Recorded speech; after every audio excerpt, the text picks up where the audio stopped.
Hello, welcome to Tony's Bonsai. I've been really excited about working on this juniper, but since I showed it you initially, some of it's dying. I've not done anything with this tree since I bought it. It seems it was very, very healthy and it still is in really good health.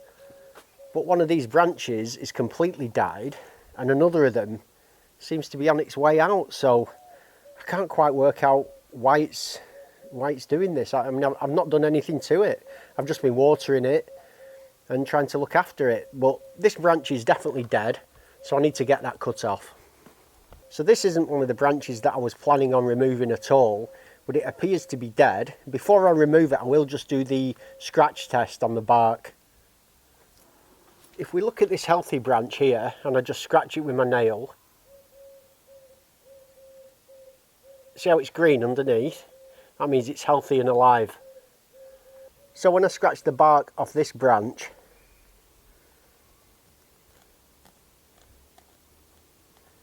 you can see it's just brown. There's no green in there, so this branch is dead. This branch has always got the possibility of becoming a deadwood feature or a gin.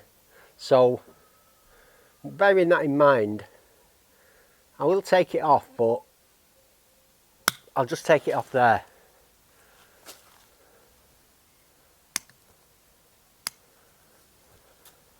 So that's that gone. There's another dead branch in the centre that I may as well remove.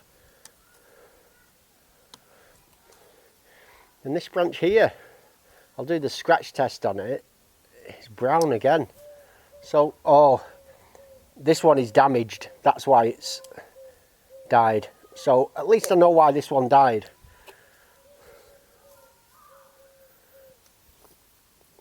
Why some of these others are dying, I don't know. Maybe I damaged them in transit in the car. But hopefully now that's all the dead branches removed from the tree. One of the advantages of removing this branch here is that I can now see the real structure of the tree easily. And last time I showed you this juniper, I asked for people's opinions online and they were fairly unanimous in saying that this branch is too long and needs to be removed. There's no real taper to it, and people said it should be cut off here. So I agree. I think that is the right course of action. However, there is the possibility of turning this into deadwood, so I think I'll cut this off and strip this and turn this into a gin. For anyone who didn't see the previous video, I picked this juniper up for £40. It's a bit of an expense for me, but I thought I'd splash out because I really liked it. And rather than just cut this off, as I say, I'm going to remove the growth up at the top.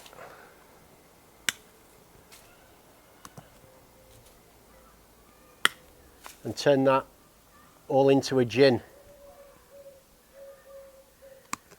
which I think could look really good. Now it is a fair bit of foliage being taken off.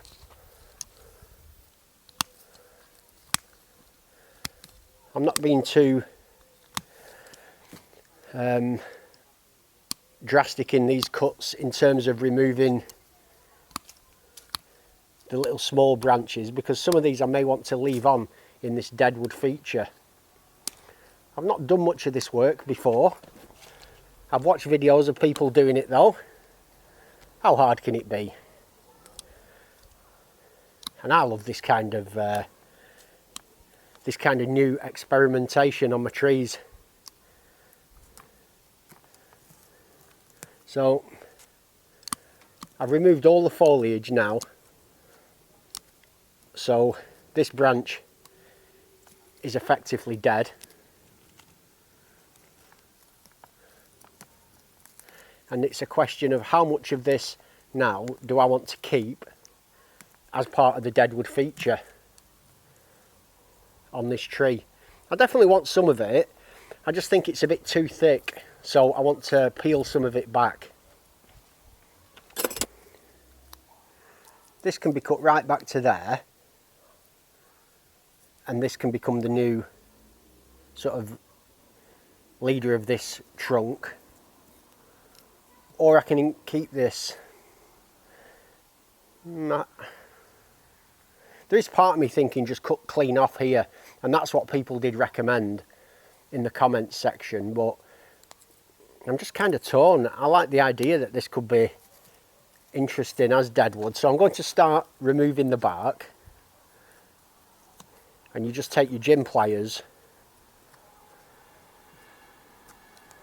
crush the surface like this, so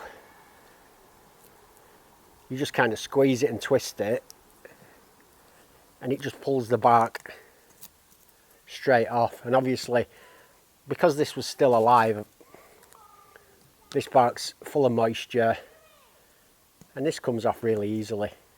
Well, you know, within reason anyway. Before I do switch to a time lapse, I just thought I would give you a close-up view of what I'm doing and just how easily this bark comes off when you squeeze it with the gym pliers. It's really satisfying actually, this. It's almost peeling off in big strips.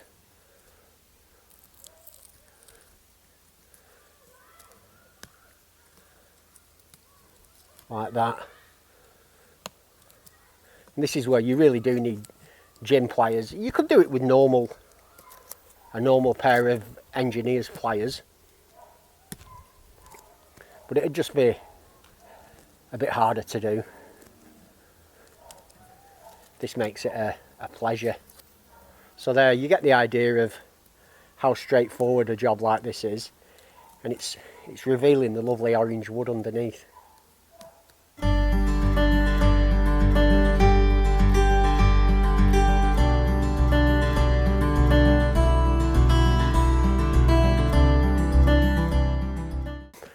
Well, that's most of the bark off now.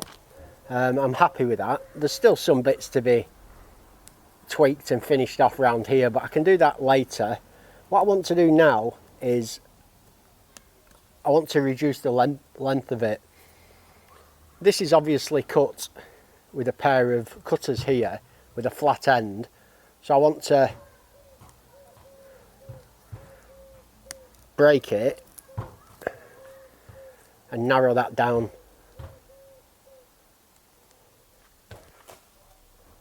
So as I do that, it produces a more natural point like that looks realistic.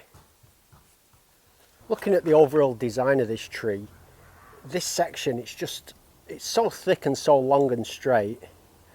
I could bend it, but I think the answer, even though I've spent time removing the bark off this top bit, I think it has to be reduced. So all I'm going to do is snap it like that.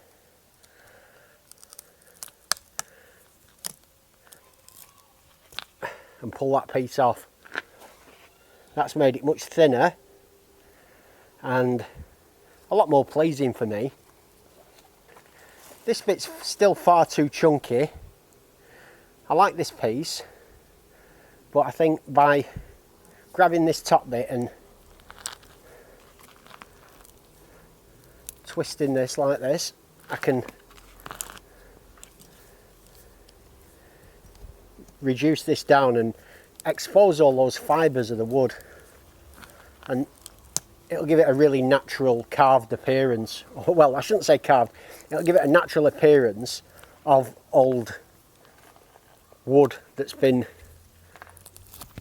oh there, that came off lovely. So do you see how thin that's become now?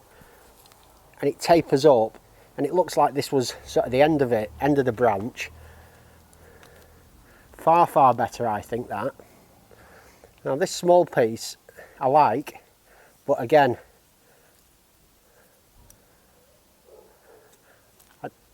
I don't want it to just have a flat straight end.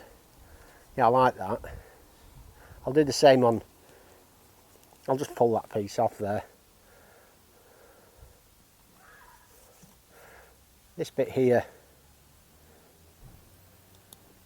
wants ripping back and removing. Yeah, that worked well. And again, the end, I just crush the end and peel it back, and I think that gives quite a nice natural effect that I really like.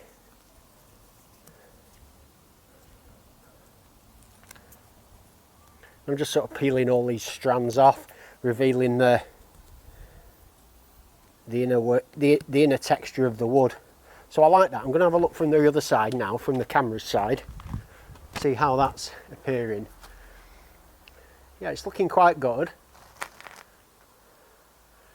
I still think it's very heavy here. That's too thick. So I need to remove some of that from the top or the bottom. I can do either. I think I'll try. It's going to be hard because that's quite thick here. So I'll just try peeling some off the bottom first, like that, and then some off the top. And in fact, I think this whole piece has to be removed like that. So I'm narrowing the base of this. That worked quite well, that one. I'm just squeezing it, ripping it down.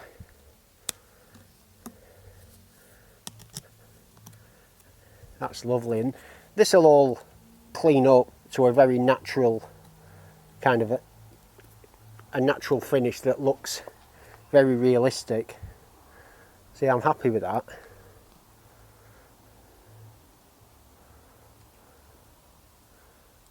This, yeah, I don't know if I need to do too much more.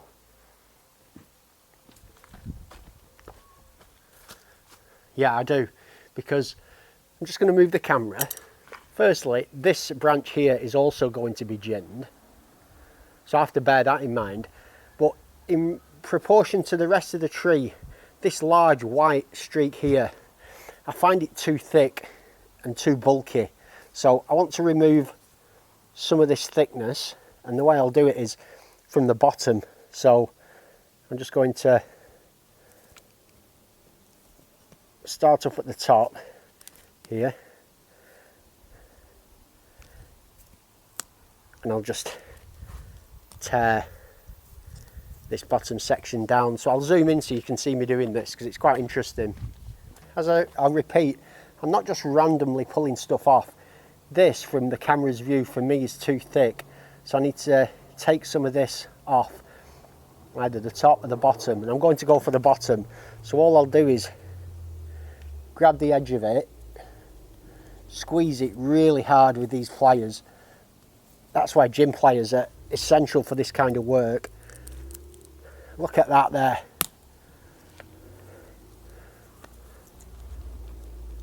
So I've torn that piece off there, and that's really narrowed this section, which is the effect that I wanted.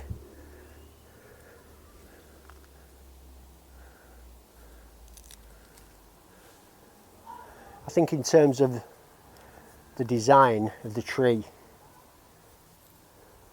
and that's going down there to almost create a shari, which I don't want to go any lower, so I'll just cut it at the base there and taper it up. So I'll remove that bark here so that this deadwood just goes down to these branches.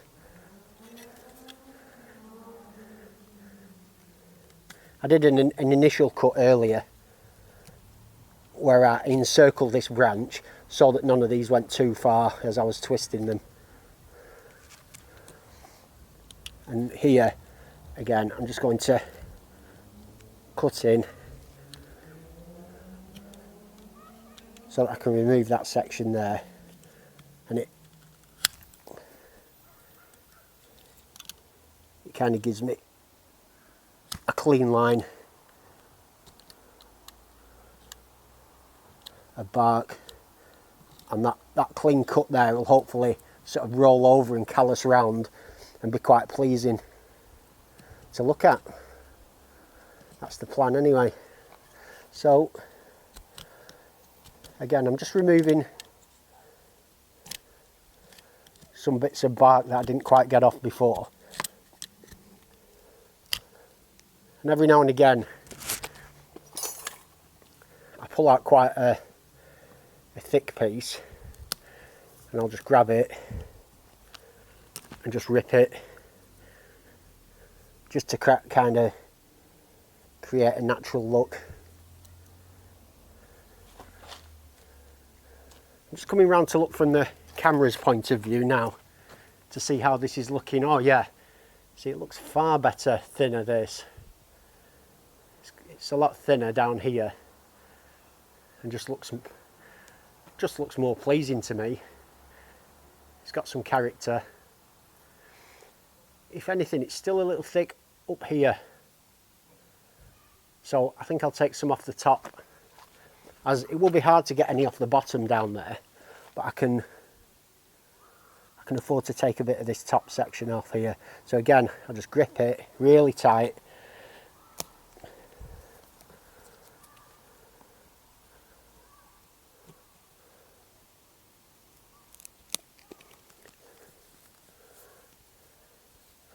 And I love this kind of job.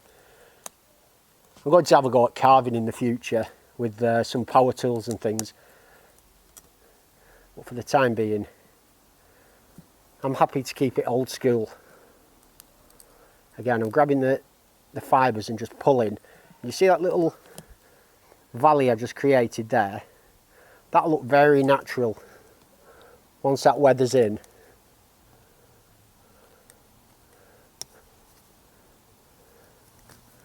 And I'm just pulling these small fibres with my pliers and just wrapping the pliers around, twisting. I think I like the shape of that now. I think I don't need to do any more on it, but I'd like to put some movement in it. And now is the time, while it's still fresh and soft, I can just get some 6.5mm wire.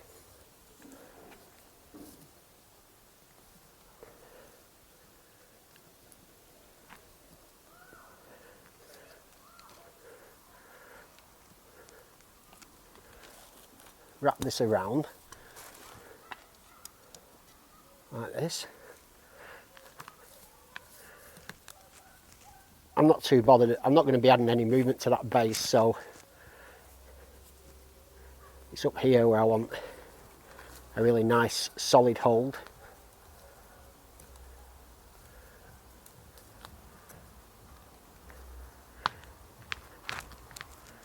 Round I come.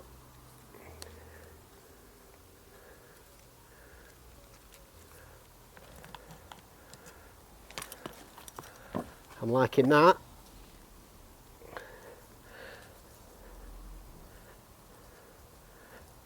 And now what I can do, hopefully, is I will just actually bend that bottom piece around,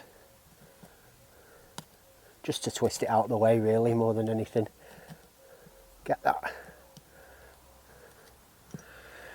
What I can hopefully do now is add some movement to this, and as it dries over the next couple of weeks, it'll keep that movement.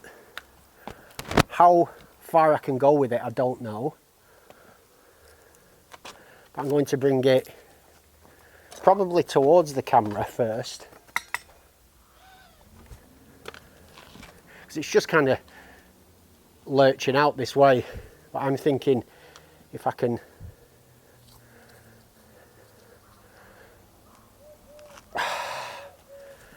get some movement in this base.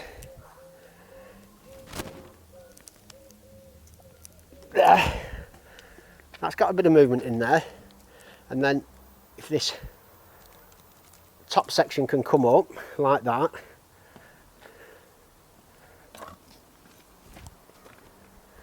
I think that's a lot more interesting as it comes out and up and round.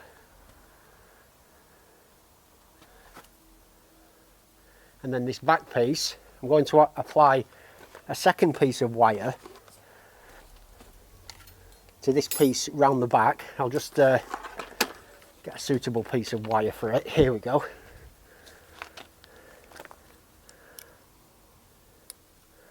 And all I'll do with this is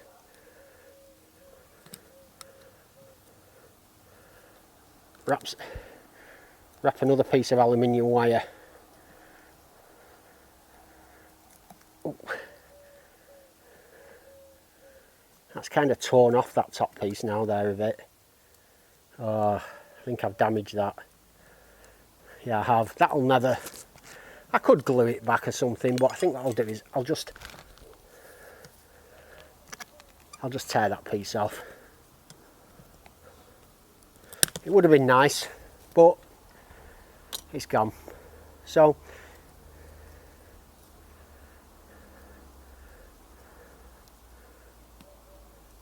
I'm still happy with that. It's a bit of a shame the second piece came off there, but you win some, you lose some. I still think that's a fairly interesting gin with a bit of movement in it now. Ideally, I'd like it to point down a bit first before it turns up.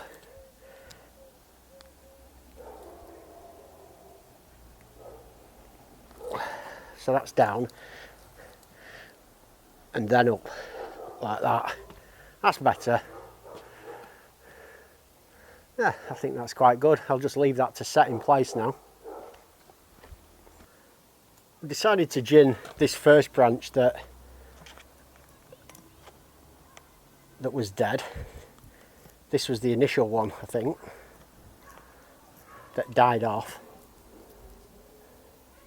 So I think the bark will be harder on this to get off because it's a dead branch. So all I do is work my way up and down it, squeeze in with the pliers, and then try and twist it off. And I think I'll start off actually by just breaking the end off.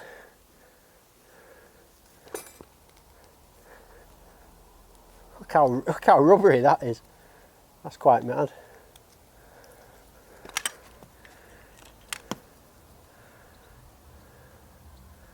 So it's certainly not fully dried out, this.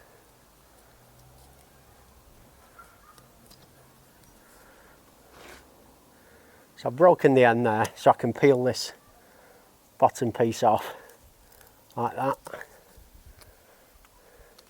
That should help me getting the rest of this bark off. So at least I've got like a starter then. So it is coming off. I'll just use my Stanley knife to just help get that off.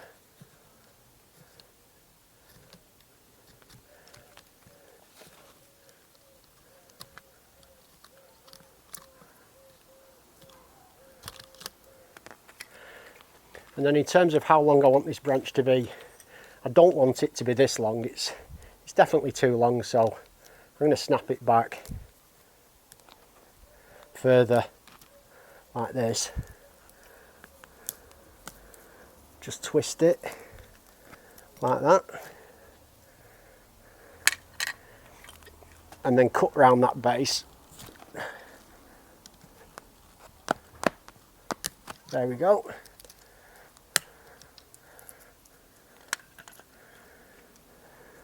So I quite like that. I think that looks a lot better. I don't particularly want a big shire running down the trunk from it. I could just peel this back and pull some of the bark off coming down the tree. That might be quite interesting. I'm kind of tempted to do that. Oh look, I'm kind of tempted to do it. It's just happened. To me, that's the universe saying this tree absolutely wanted a shire.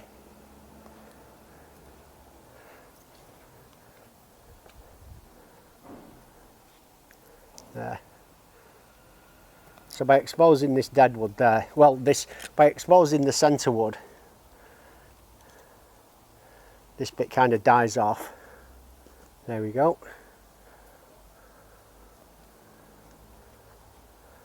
And that's worked out really well actually. I really like that. I'll just cut the centre out so it's clean.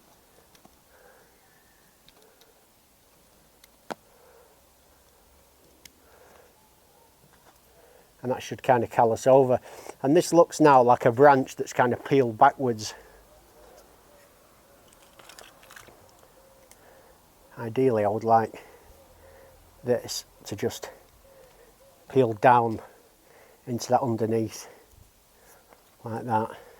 Come on, come on. There. That worked well. Just want it a little less, so I'll just take the end off. It's still a bit too long for me, this. I'll just peel that down. And that's actually taking some of the wood out of the centre, which is good. So I'm really happy with that. I think that's good. I think that's worked out nicely. And this is a view of the whole tree. Nice trunk, leading up, splitting into sort of two main trunks. I've got some shari. I've got a deadwood feature there, a gin, and then it's a question of keeping it in good health. It's got a nice nabari around the base, and just see what happens with this now. That's me done with this tree for today. If you'd like to follow the progress of this tree, you know what to do. Apart from that, as always, thank you for joining me and have a great day.